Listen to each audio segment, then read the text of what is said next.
Hi, I'm KB. Today we're going to go through a little bit of mobility, just trying to loosen up your body again. I mean, if you have been doing quite a few workouts, this might be nice. If not, though, this is still going to be great just to keep basic mobility for when you come back to doing all the things that you're going to be doing. It's going to start top and we're going to work down. It's not going to be a full head to toe, but it's going to be just the biggest joints in your body. First, we're going to go through just a few neck stretches. Whenever we're doing neck stretches, you don't really want to go behind too much. Going from side to side and pushing your chin up will work because those are important muscles that you need to stretch as well. So first, you can just go to the side. This one here, what I like to think about is head goes down, chin goes up, instead of just tilting your head to the side, right? So you're not necessarily bringing your ear down, you're trying to rotate your chin up. This you should feel behind your ear on the one side, down into the middle of your shoulder, just for a few seconds. Good. The next one, you're lifting your chin up, except you're going to go over to the side a little bit. Instead of just lifting your chin straight up here, if you put your hand on your chest, so wherever side your hand is on, the chin will go to the opposite. That will stretch in front. For a little bit of added, push your chin out so you can get a little bit more length out of that muscle. So hold your chest down and then pull your chin up. And then other side. So you can hold each of those stretches between 10 and 30 seconds. All right, for the next one, I'm actually gonna need the room now, so you're gonna have to go a bite. I like to do this one with a few blocks. With the block down on the floor, your arm is going to rest on the block and your elbow is going to rest on the floor. And this one here is going to do one of two things. One, it's going to help you get that external rotation in your shoulder. Two, what you can do as well to accentuate that external rotation is once you have that position, you're going to hold in that position as well. So first, it's going to allow you to drop into that position, and then you can actually lift up your arm to get a little more extension with that exercise. And then allowing your shoulders to drop back and relax on your back instead of in front on your chest. Lying down, having your hand on the block and having your elbow on the floor. You should see already there's going to be a little bit of rotation. My elbow is further forward than my hand is, so I'm already going to get a little bit of a stretch from that. So this is the kind of exercise that you should just try and relax into. You can just leave it as a stretch, or you can turn it into a passive exercise. And the passive exercise is lifting up your hand and holding that rotation. So when you do hold, when you lift up, you're only trying to use the muscles to hold the position over top of the block. I have this position. I'm trying to get my chest down onto the ground. I am fairly close. When I decide to lift, all I'm doing is I'm trying to rotate my hand out a little bit further. When you're lying down on the floor, you're trying to only use the muscle that you would need. You may not have enough strength to lift your hand up off the block. If that's the case, just keep it as a stretch. And we're going to switch sides. One arm may be weaker than the other. So not only do we have weak back muscles, but we also have weak shoulder muscles. And both of those together will lead to that round back. So you can go with that with as many rounds as you like. I like to do 2 or 3. I don't like to overdo it, especially if it's your first time doing that exercise. We're going to go on to lats now. So we've done a little bit of work with our shoulders. You don't really want to put too much mobility into your shoulders. Like I've said before, your shoulder is a fairly mobile joint already. Stability is a big thing first. However, external rotation of your arm that way, especially when you're working with the posterior delt, that is a very weak point. Next one, we're going to work more with your back. You can do this as a lat stretch. So let's say you have a desk or a really tall bed or something to put your hands on, a counter. That will work as well. What you can do is you can also put your arms down on a mat. I'm actually going to do this with the blocks because that makes more sense. So I have my 2 blocks here. I'm going to stand them up tall. This one I might have to be a little bit careful because it can get a little wobbly if I do it that way. Is when you're doing this stretch. If you tighten up your belly and then you just allow your arms to go in behind, that way your back will stay neutral as you press, instead of allowing yourself to drop into that stretch. I'm going to tighten up my belly.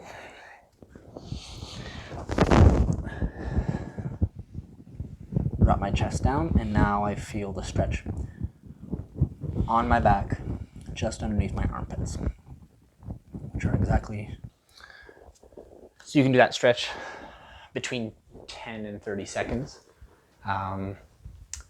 You can do that 2 or 3 times. So every time you go into it, you try and push yourself just a little bit further. You don't want to overdo the stretch because you're looking for a proper range of motion. You're not necessarily trying to traumatize the muscle in making a new range of motion. You're just trying to find the range of motion that your body normally has. From there, we're going to go into T-spine. There are 2 exercises you can do for your T-spine. Your T-spine is your thoracic spine. So that is your spine that is just the bottom rib up to about, the top of your shoulder, the top of your shoulders, just before it hits your neck. This one you can do one of 2 ways. So one, you can do a little bit more relaxed on the floor. This one here, you're going to start in semi-prone. So semi-prone is on your side. Knees are bent at 90 degrees. Both arms are over top. This one here, going from one side to the next, you're going to make as big of a circle as you can. You're going to allow that arm to drop down behind you on the other side. Make sure there's no obstacles in the way, like a cat. Where you look doesn't really matter. What you're trying to do is allowing the shoulder of the arm that came way over top to drop down onto the floor as close as it can. You're not trying to push it, just trying to let it drop. You can hold that between 10 to 15 seconds. Do come back though, instead of staying in that position, because you do want your body to be used to breathing in a straight position, and you're only allowing a little bit of space. So you don't really want to do the stretch for more than 15 seconds. You can do it a few times. Whenever you're looking at a specific action, I've said it before and I'll say it again, flexibility is one thing, strength is another. Both of those are equally important to create mobility. And mobility is something that every athlete should consider. It's not how flexible you are, it's not how strong you are, it's a combination of both.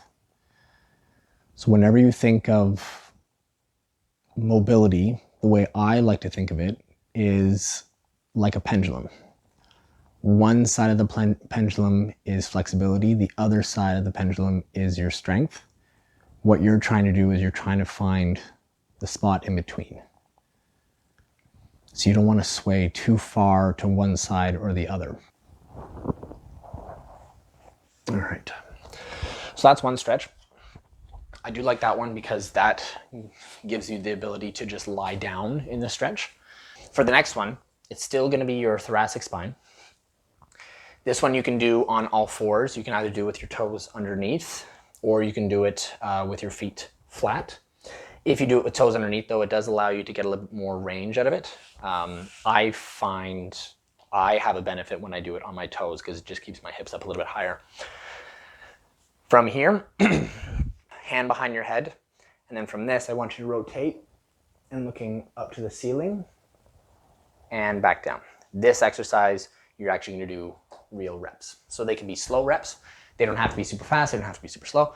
I would say 3 to 5 seconds per rep, and you're going to do it 3 times on each side. With that hand strong on the ground, you're also going to try and use that hand to press just a little bit to get that extra range. The work has to come from the arm that works over top. 3 on each side. What I like about that one is that it does engage the other side when you're working as well. Instead of just allowing yourself to drop into the stretch, the hand that's planted on the ground does push you into that position a little bit more. I like the stretch that I get in my thoracic spine, but it also feels like I'm working to hold that position. So that's the other side of the pendulum, the strength aspect, right? So you have your flexibility, you have your range of motion, but then from there, you need to be able to hold that position as well. We've all done cat-cow before. This one's gonna be a little bit different though, because this cat-cow, it limits the amount that you're using your thoracic spine. So once again, your thoracic spine is your upper spine. If you did cat-cow with your whole body, you can do it with the entire length of your spine. I'm focusing on lower back specifically. So for this one, instead of going on hands and knees, I'm actually gonna go on hands on elbows. You can go a little bit further by actually burying your head in your hands. You don't have to though. So I'll show you the difference between the two. So the first cat-cow, you're going as round as you can in your back, which is included in your lower back. So you're trying to tuck your pelvis in. Okay, squeezing your bum. And then dropping your head down. That gives you an ultimate round. And then there's the other position where you go arched and you rotate your pelvis forward, tilt your head up. This one is going to be specific to your lower back. Down on your elbows, like I said, it kind of limits the amount that you're using your upper back. And then this way, you can just focus on what you're doing for your lower back. So to start, I'm going to open up my hips.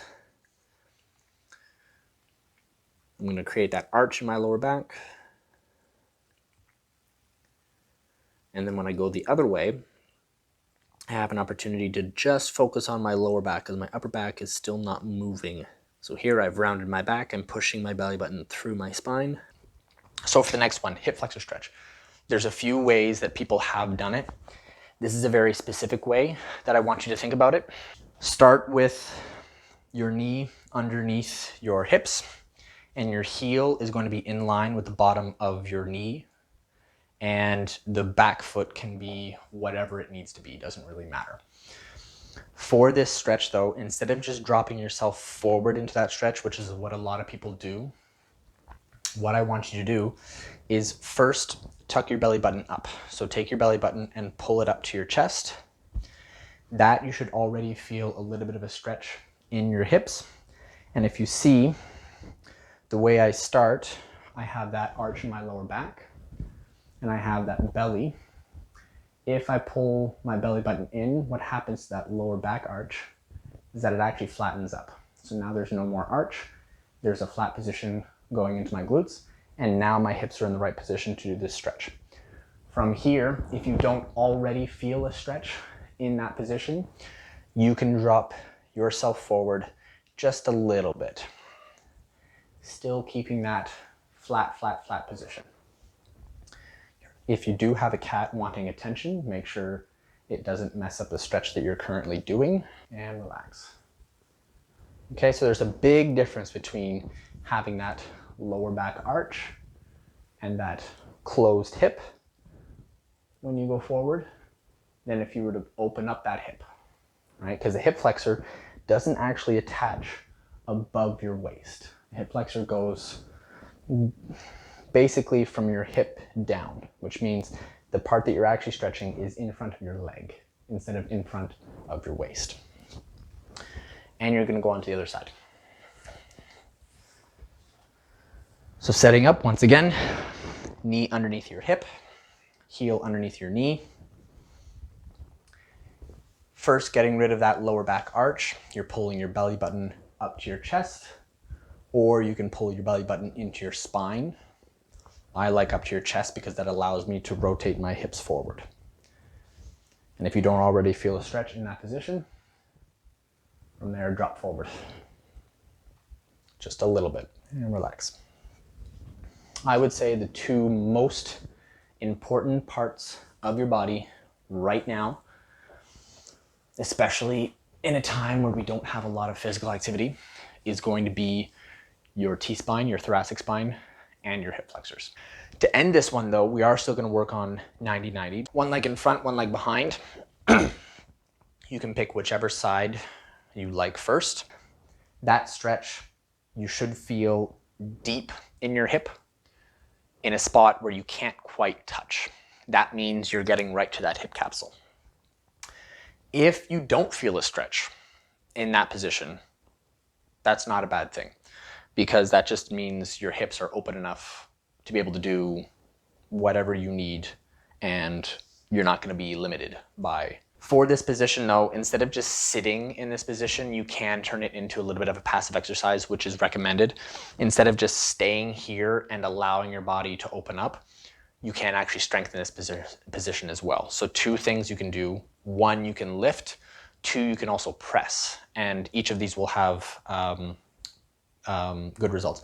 These are, this exercise is called Pails and Rails. If you decide to look up, any stretch can be turned into a passive exercise, and it's specifically called Pails and Rails.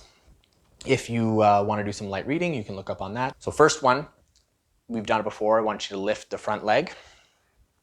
This one's going to work muscles on the interior portion of your hip. That one you can hold for a little bit, and then from there, what you can do, you can stay with that. You can do reps of that, or you can do the next one, which is going to be pushing your leg into the floor. So you've done a lift, and now you're doing a push. This is working both ends of your range of motion. For the back leg, you can do the same thing. Rotating your leg will allow you to stay in that stretch, but you're also working the muscles that help rotate your hip. And I'll show you a test for that after. And then once again, you can also push into the floor. This one, once again, is going to work the interior portion of your hips, and you can do each of those on both sides. You can do as many reps as you like. If you're not doing a lot of stretching, or if you're not doing a lot of stretching for an activation for a workout, I highly suggest you start. Range of motion is one of the first things to go when you are stagnant, when you're not working anymore. When doing the press, when doing the pushing, I want to imagine, number one, so when you're lifting, you're trying to get your foot off the ground. There's only a little bit of a space. You don't want to lift it up too high. If you're going to lift anything, it's maybe the size of your hand. You don't want it to be any more than that. Just kind of holding that position. When you're pressing, a lot of people have said it, imagine there's a scale underneath whatever you're trying to press. So for me, I'm trying to press my heel into the floor. So I'm imagining there's a scale there, and I'm trying to make that number as big as I can when I press. And then I'm going to try and hold that number. Now, for the test. External rotation in your shoulders is that outward rotation. In your hips can actually be the same way. And at one point we did it as a test for our dry land, but this one's a little bit different. So what you can do as well, if you decide to take a video of it, you can show yourself the video after.